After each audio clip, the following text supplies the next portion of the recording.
In this week's episode, I'm joined by John R. DiJulius III and David D. Murray, President and Vice President of Consulting, respectively, at the DiJulius Group, and co-authors of the book, The Employee Experience Revolution. This week, our conversation is about the push for debt-free degrees for employees, Uber's latest commitment to accessibility, and retailers' embrace of Diwali. Hey there, my name is Bernadette Smith, and I'm a keynote speaker and writer. My pronouns are she and her. Welcome to 5 Things in 15 Minutes, my weekly show where I bring good vibes to DEI. That is good vibes to diversity, equity, and inclusion with a little dash of corporate social responsibility. What I found is there are lots of news stories about what's going wrong in the world and lots of negative data. But there are also a lot of things going right. That's what I like to focus on. I search for stories that we can be inspired by and learn from. My hope is to inspire you to experiment with some of these actions and policies to help you build a more inclusive world.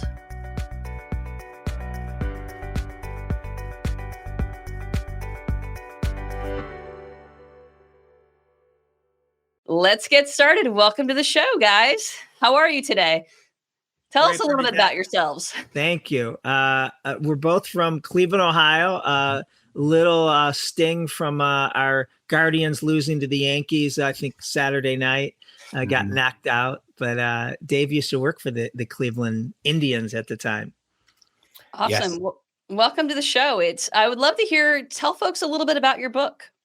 Sure, I'd be happy to. So the Employee Experience Revolution is really written about where organizations can be better when it comes to creating an experience internally for their team members. And we look at everything from the hiring process, where you find people that you're going to interview, the actual interview process, onboarding, but then really what's going to happen once they become part of your culture. How are you really focusing on creating the culture that you want to have? I always like to say that your culture is going to happen whether you focus on it or not. And it's either going to be what you want it to be or it's not going to be what you want it to be, but it's going to happen. And so organizations really need to focus on that. And then how do you train your leaders to really lead within that culture that you're trying to create and get away from what we call the manager roulette? Because we've all been there. We've all had a job where we loved our manager. We couldn't wait to get to work every day. We've also had a job where we didn't like our manager and work was a drag and we didn't want to go in every day. And those two have more to do with it, right? If I like my manager or don't like my manager, those two are more involved than we sometimes think and organizations think. So it's pretty important for them to be focused on how their managers and their directors are leading.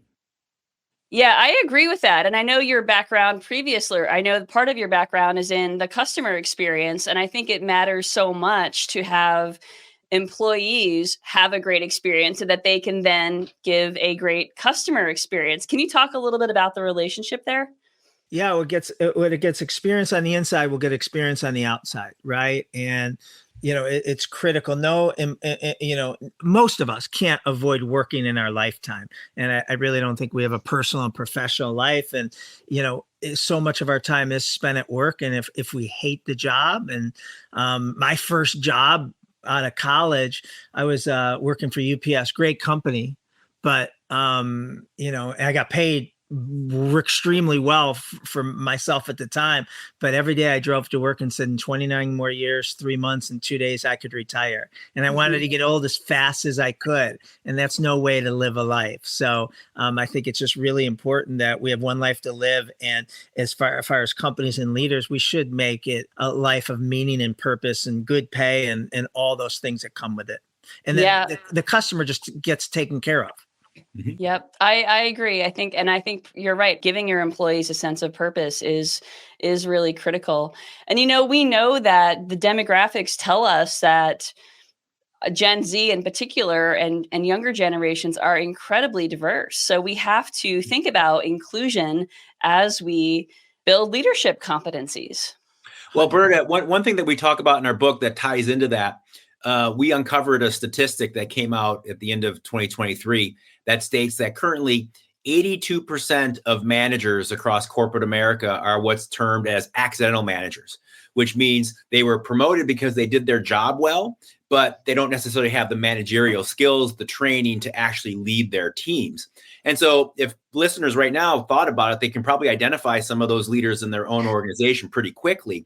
And so to your point, you're absolutely correct. Not only do organizations have to focus on training their leaders how they want them to lead within this culture they're trying to build, but those skills like DEI and other things that they don't get in school, that they might not have had previous training about, are so important right now, but they're not always out there as a resource.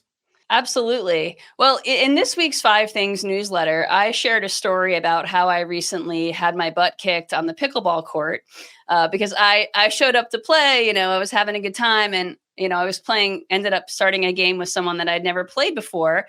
And my initial assumption about that person was, oh, I'm going to kick some butt here. And guess what? I had my butt kicked, right? So I made a mistaken assumption again, and I do it all the time. And I think it's because in the heat of the moment, we're really hardwired to be judgmental, and it really takes conscious inclusion to be otherwise. And judgmental can mean in lots of things. We're just dismissive of someone else. We're not necessarily thinking about what their needs might be. And so I think that it's really important to talk about mistakes and talk about these little mistaken assumptions and give employees a perspective that leaders don't always have it all together either. That's such a good point. And I've done that in so many ways in so every area of my life, and you judge a person. It could be their zip code. It could be the area code. It could be that they're not a central casting, right? And so our first business is salons and spas. And you have your mindset of who you want to work for you, this 25-year-old attractive, fashionable, all those things.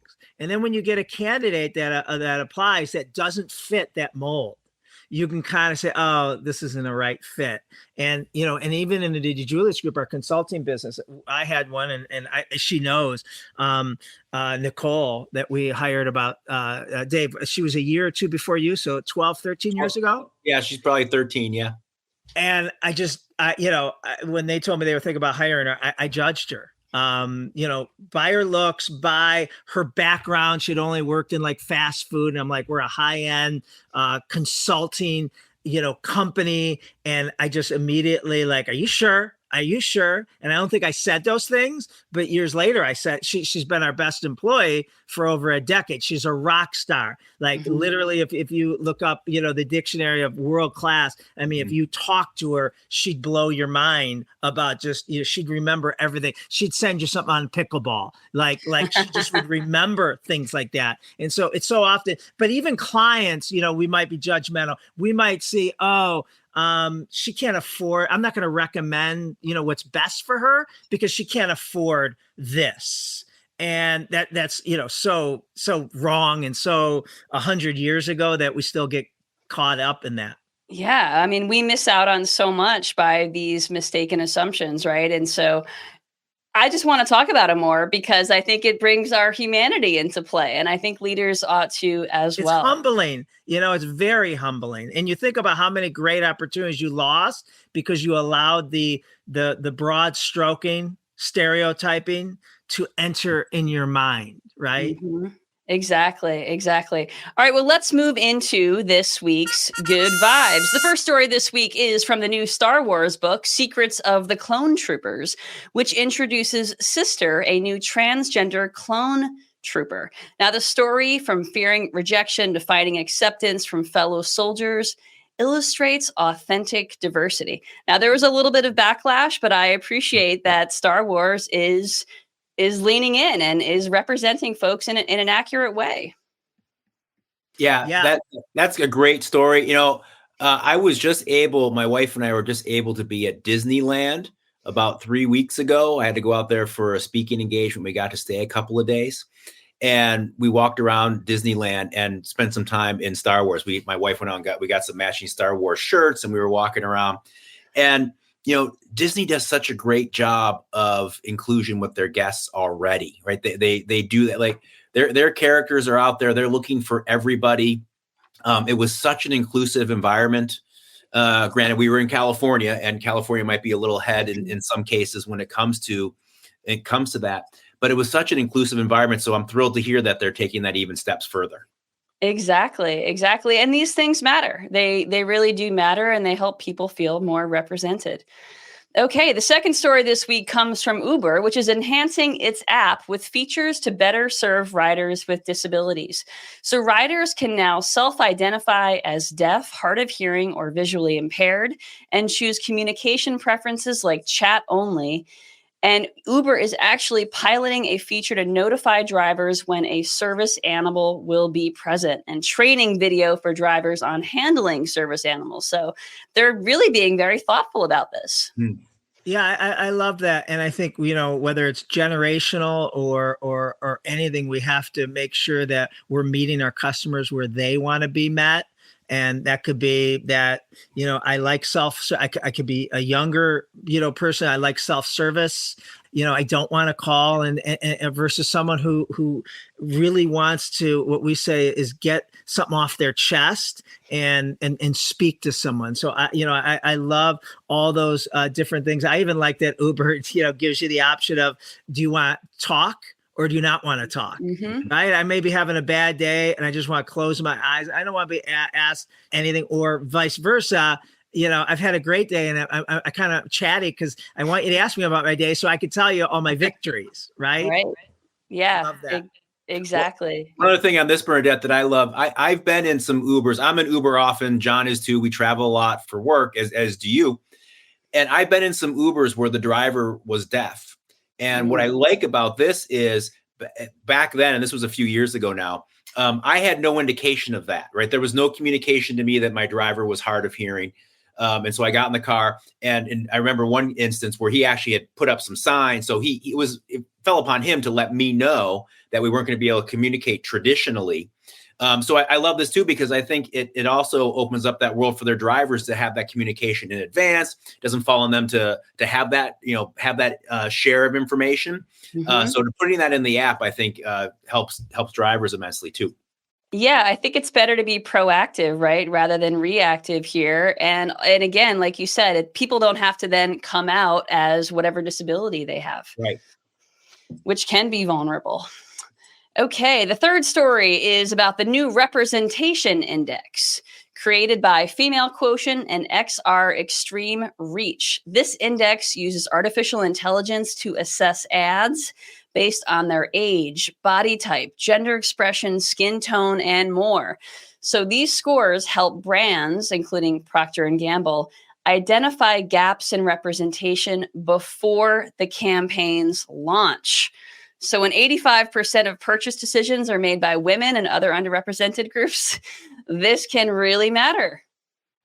Yeah, I mean, good and bad, right? It goes back to what we talked about earlier, and we just have to be careful with, broad stroking a certain group and alienating others and making our business model, not friendly to all types.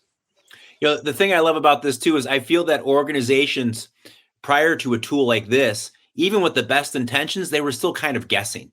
Right. Mm-hmm. They really weren't sure, and they were hoping for the best. They were hoping they were including all of their potential customers, and maybe they weren't. So I think this direction is really, really helpful for organizations. Yeah, especially because, in an ideal scenario, there are diverse people represented on the creative team to minimize the gaps, right, in what gets produced. But hey, there's artificial intelligence now. So I love it. Okay, the next story comes from Medtronic, which has a benefit for employees where they are upfront, like paying college tuition upfront with $7.7 million set aside for this. So the idea is that traditional tuition reimbursements or benefits require reimbursement. So employees have to pay for their education up front and then get reimbursed, which can be a big barrier for especially entry level and lower income folks.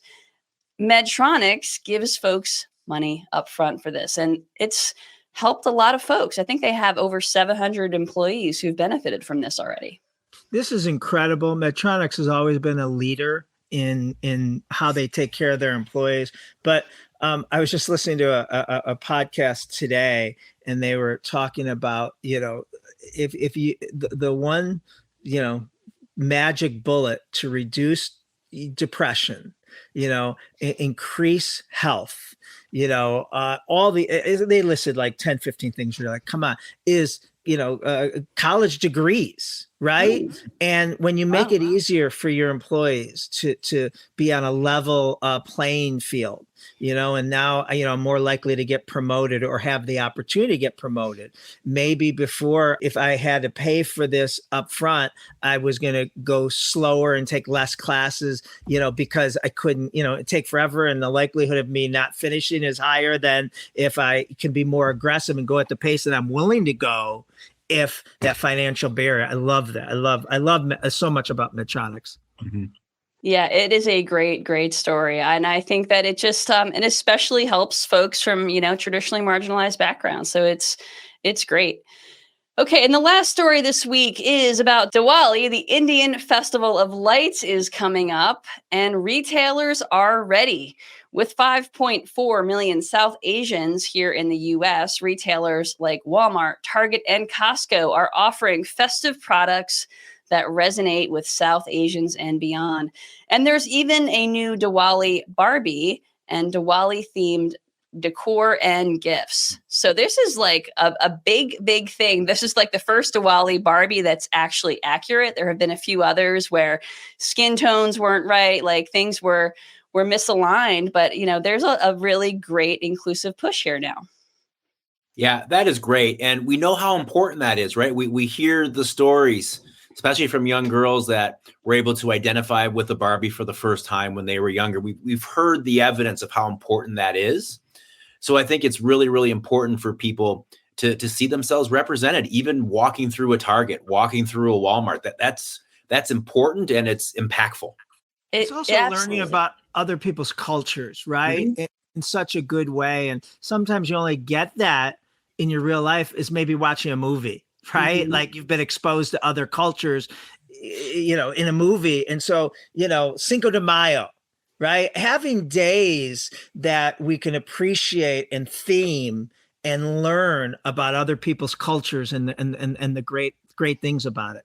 I mean, who doesn't like to celebrate? Who doesn't like to have fun and find joy? I mean, I think you're absolutely right. We have St. Patrick's Day, and we have the Feast of the Assumption, and which I don't know if it's everywhere, but in our little Italy in Cleveland, it's a huge deal. Obviously, mm-hmm. St. Patrick's Day in Chicago mm-hmm. is a huge deal, but you get to learn and celebrate whether you're Irish or you're not. Mm-hmm. Everyone's Irish on St. Patrick's Day, so I love that.